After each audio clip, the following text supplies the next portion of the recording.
there, recruiters. I have a question for you. How well do you utilize social media to build your own position as a trusted and followed recruitment professional? I think the most common way for recruiters to use social media still today is to post recruitment marketing messages on behalf of a client or on your employer's account. But what about you as the recruiter? Have you ever considered your personal role as a recruitment professional for your job seeker audiences? Many recruiters struggle to hire for companies that are unknown and lack employer brand appeal. And the obvious solution would be to build the employer brand for the employer. But oftentimes, that road might be blocked from you. It's just not a possibility. Especially if you work as a recruitment consultant, you just have to deal with helping even the most unappealing employers. And I know I've said this before, but just in case you missed it, and I didn't say it convincingly enough for you, as a recruiter, you can take the matter into your own hands and build your own personal brand as the recruiter of choice. Now, if the client or your employer is unwilling or unable to build their employer brands, why don't you start becoming the go-to recruiter for your audiences and your clients? If you work as a consultant, obviously. Now, personal branding as a recruiter will help you to overcome many of the challenges that you have with unknown employers or unappealing clients. Building your recruiter brand will not only help you to succeed in your recruitment projects, but let me tell you, it will help you to build a career you desire. In this episode of the Building a Modern Employer Brand podcast, I talk about personal branding for recruiters. And I share my own personal branding story and how it has benefited me in my career as an entrepreneur. And I also talk about how it can benefit you as a recruiting professional. So if you listen to the end of this episode, I also have something for you to get started. My name is Susanna Rantanen, and these days I teach branding, marketing, and communications for the HR industry. For people like you who are motivated to create a successful career in employer branding or in talent acquisition.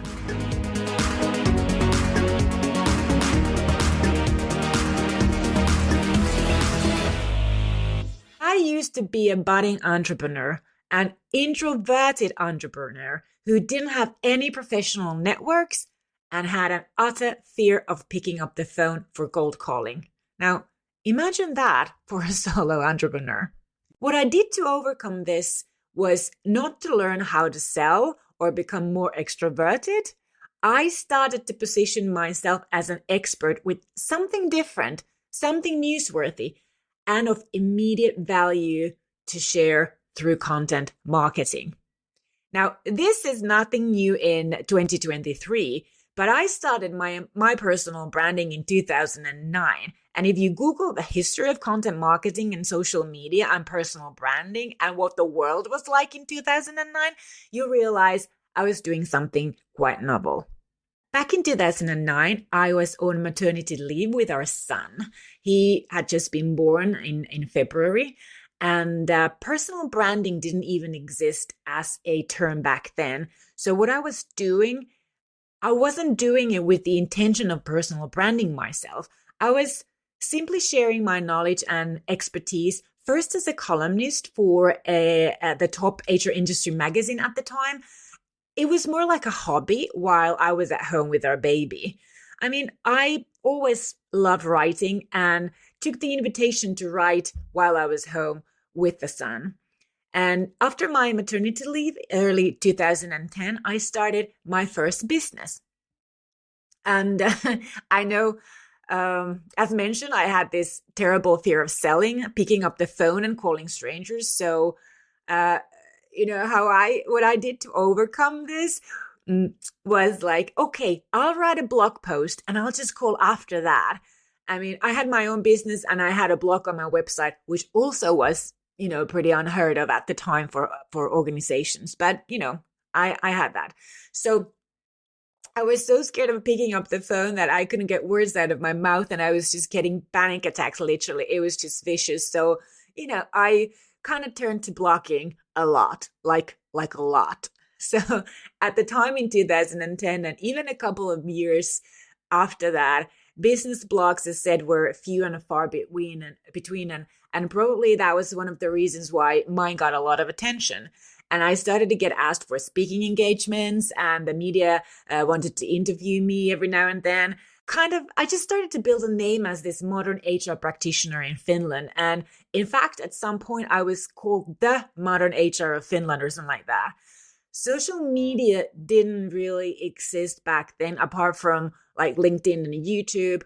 Blogger.com was a very popular blogging platform, and I also used that.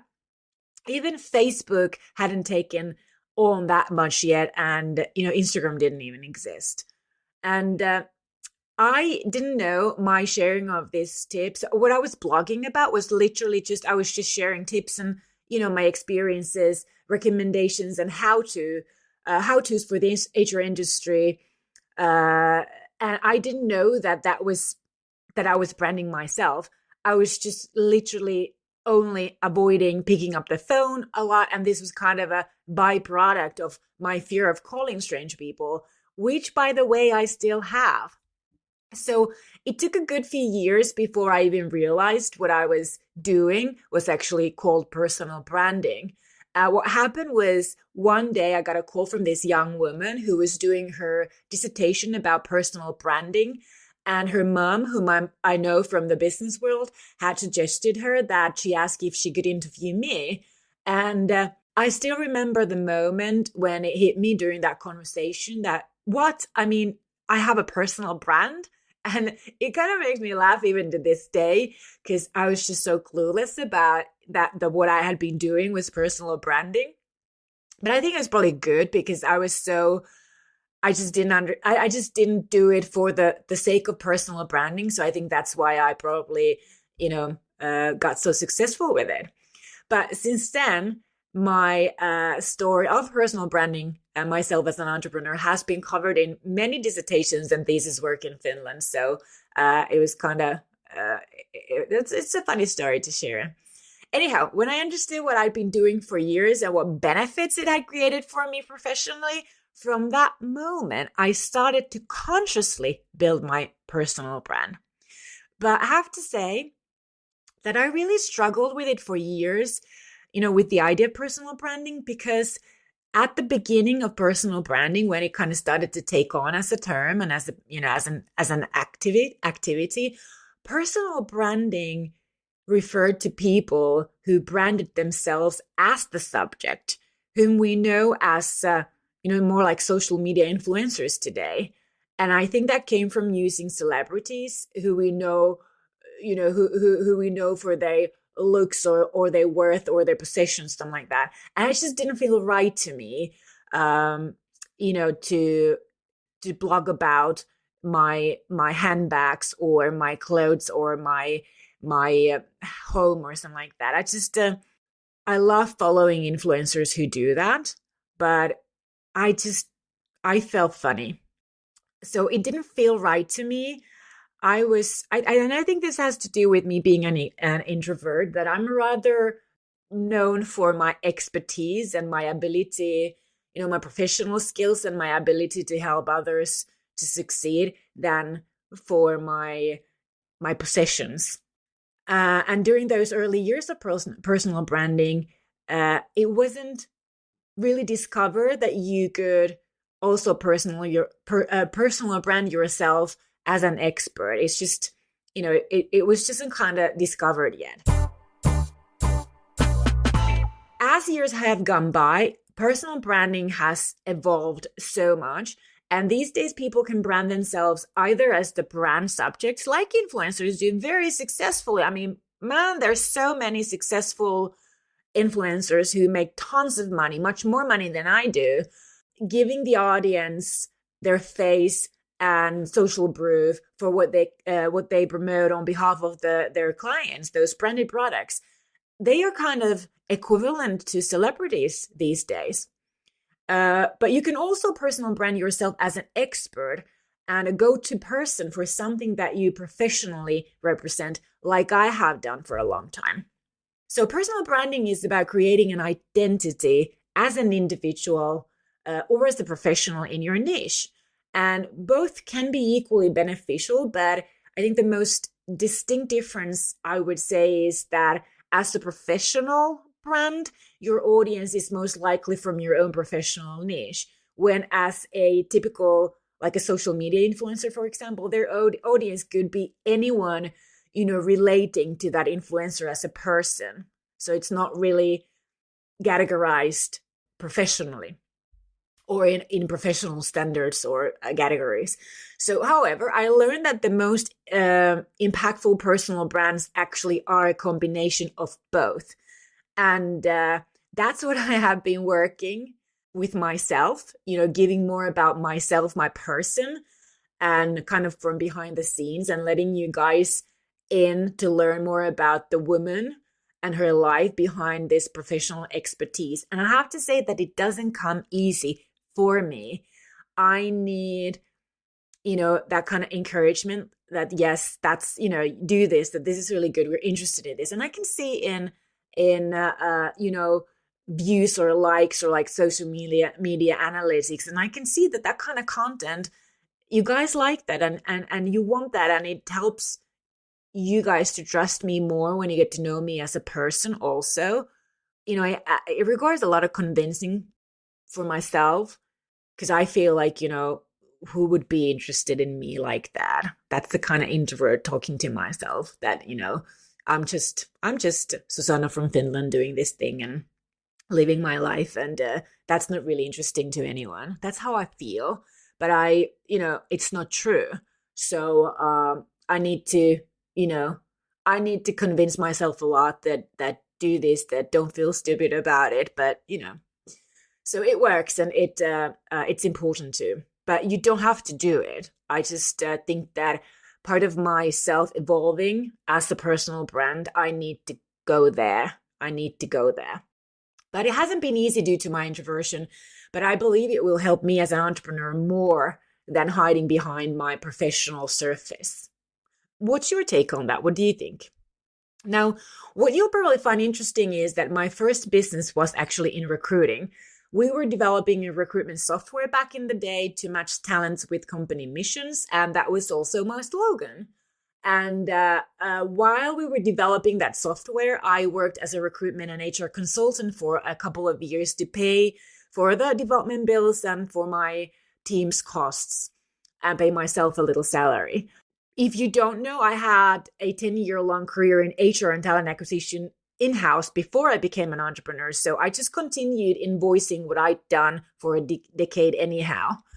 And that's why I can tell you firsthand how much I benefited from my personal brand as a recruitment and HR consultant, scared of picking up the phone and making a cold call. Now, not only was it easier to get clients, but I also built a job seeker audience in the tech industry that I was mostly hiring for. And I grew a pretty good following then. And it was easy for me to get attention to our clients' recruitment needs during those years. And needless to say, clients wanted to work with me and my team because of that. And I was able to stop cold calling. I mean, I had other people who continued with that. It wasn't just all inbound, but I didn't have to do it. Oh my God, it was such a relief. And I have not picked up the phone for cold calling since, and I won't. I won't. And I don't need to. And even if the times are very different now, I still do the same stuff to build my brand as I did back then. I just have a different role these days. And I, sell different expertise these days. And I use, somewhat different social media. And especially I use it in a very different way. But I use the same techniques of communication, marketing, and branding that I did back then. And I can say that with 13 years of experience of this, even more actually today, that I've been using those techniques, not just for myself, but actually for our clients too, that they really work.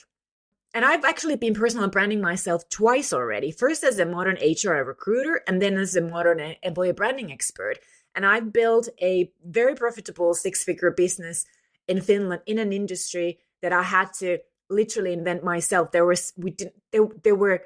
no demand for employee branding services when we started for an audience that was literally super small for years. I mean, Finland is only like 6 million people living in this country anyway. And then when you go like niche, niche, niche, niche, niche, niche, niche, niche, during extremely hard years, we had financial crisis, we had a pandemic, and now we have the inflation. So, I know six-figure business might sound very small to you if you're from US or something and you do millions, but your market is like 100 times bigger than ours. So, six-figure business in this niche in Finland, we're very successful.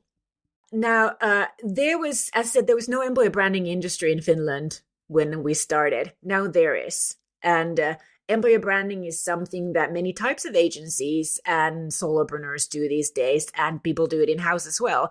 So I'm very proud of that. Even for years and years, many years, we had to do a lot of convincing of, for the clients to even believe in employer branding, to even understand what it was, because still to this day, so many people still think that it's recruitment marketing when it's not. So there's still a lot of education to do. And when it comes to hiring my employees, all of them had pretty much followed me on social media for years before they applied for a vacancy in my team. And they were willing to wait until I was ready to hire. I've never had difficulties in hiring for my business. Never. And this is literally due to my personal brand. So I'm telling you that the personal brand has so much power that you can literally decide whom you work with and how much you work, and you can literally build the kind of career as a recruitment professional that you desire. As said, I'm not picking up the phone to make cold calls. Clients call me. Can you come and see me, or can we have a meeting? I'm interested in your services. Literally, this is the benefit of my personal branding. And, after some very difficult years that I've had personally with burnout and difficulties growing our family, and obviously this challenging business environment, I can still say that I've created the life that I always wanted. And the more we grow as a business, the more freedom of choice I've had. And I've done this only in this small market in Finland. And now I've been using the same branding tricks and techniques to expand internationally as a coach in branding, marketing, and communication for the HR industry. My international brand is nowhere near. I'm starting nowhere near to what it is in Finland yet. But because I have this long experience how to do it successfully in my own country, I know how to get it there. I know how to build my international brand, how to achieve my next career dreams that are coaching internationally. That is why I also have something for you guys too. I want to share with you how to build your personal brand as a recruiter and get the life you dream of. Whether you work in-house now, whether you want to continue work in-house, whether you are a recruitment consultant or you want to become a solopreneur or an independent recruiting contractor, I have something for you to help you to build your better personal brand so that you can be more successful in building your job seeker audience and even your client audience. And I know that this is not for everyone, and that's very okay. But if you do find this tickling your curiosity and making you kind of like, let's start this new year of 2023 with the promise to ourselves. This year, we'll invest our own time in personal branding so that we can build the career we desire and deserve. So I'm going to be doing this myself with you on the international front. So if you can literally join my tribe and we can do this together. You can follow my lead and take your career into your own hands. Who's in on this with me? If you said yes, I suggest that you start by joining my personal tribe, and you do this by downloading my free Getting Started PDF. This way I know who you are and I can be in contact with you, and you also get immediate tips on how to get started on this journey with me. Okay, so you want to know how to find this PDF. Go to Instagram to my profile. It's handle at Rantanen Susanna, RantanenSusanna. and you'll find a highlight on my profile called Personal Branding Tribe. You'll find the link to this PDF there, and it's all free. Or you can go to the show notes article for this episode, which you can find at modernemployerbrand.com/podcast124. And the link is there as well. Let's get started with this new year and new life, shall we? So that's all for this week, my friends. Come back next week for more branding, marketing, and communications juice for the HR industry to keep you going.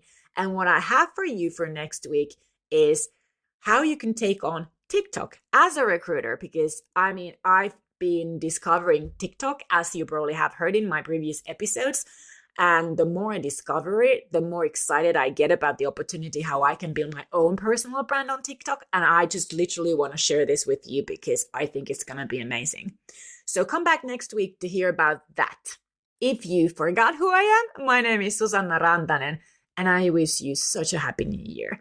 Let's make 2023 a wonderful year for us, wanting to succeed professionally and learning how to use branding, marketing, and communications for it.